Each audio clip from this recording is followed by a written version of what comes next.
L'économie, c'est avec vous ce matin, Laura Cambeau. Bonjour Laura. Bonjour Antoine. Laura, on revient aujourd'hui sur la chanteuse américaine Taylor Swift.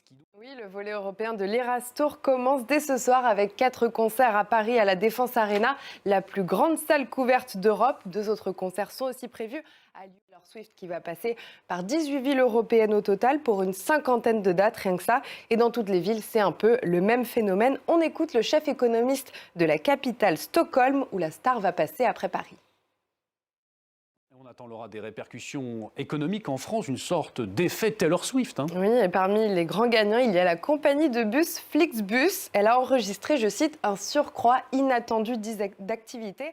On représente tout de même entre 2 et 4% des réservations de la compagnie sur la semaine. Il y a une autre gagnante, c'est l'hôtellerie. À la Défense, les hôtels atteignent un pic de réservations ce soir et demain soir avec 76% des chambres occupées. À Lyon, on atteint des sommets pour début juin, 87% des chambres réservées. On remarque aussi une tendance intéressante, Laura, c'est la proportion d'étrangers qui est bien plus importante pour Taylor Swift que pour les autres concerts. Oui, il y a 30% d'étrangers pour les concerts à Paris. Car aux États-Unis, le prix des billets peut être jusqu'à 10 fois plus cher qu'en Europe. Alors, ils sont nombreux à faire le déplacement en France ou plus largement en Europe. Écoutez, cette Américaine, elle a choisi la Suède.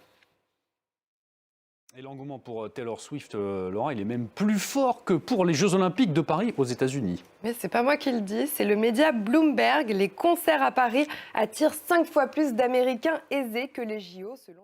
On attend donc beaucoup de retombées en Europe, mais aussi aux États-Unis, Laura, où un effet Taylor Swift a déjà été constaté. Oui, en mai 2023 à Philadelphie, les revenus hôteliers ont atteint un plus haut depuis le début de la pandémie de Covid. À Chicago, il y a même eu un record d'occupation des chambres d'hôtel. Le Britannique, il avait donc, lui, franchi ce palier 2 milliards de dollars de gains, mais avec 5 fois plus de concerts. Quand cette tournée de Taylor Swift s'achèvera à la fin de l'année au Canada, après 150 dates prévues, on peut s'attendre à plus de 2 milliards de dollars de recettes. Merci beaucoup, Laura, pour cette analyse du phénomène Taylor Swift. Tout de suite, c'est l'heure de votre focus dans À la Une, toute autre chose, direction le Proche-Orient ce matin avec la guerre à Gaza. Le conflit, vous le savez, a déjà fait plus de 34 000 morts, dont plus de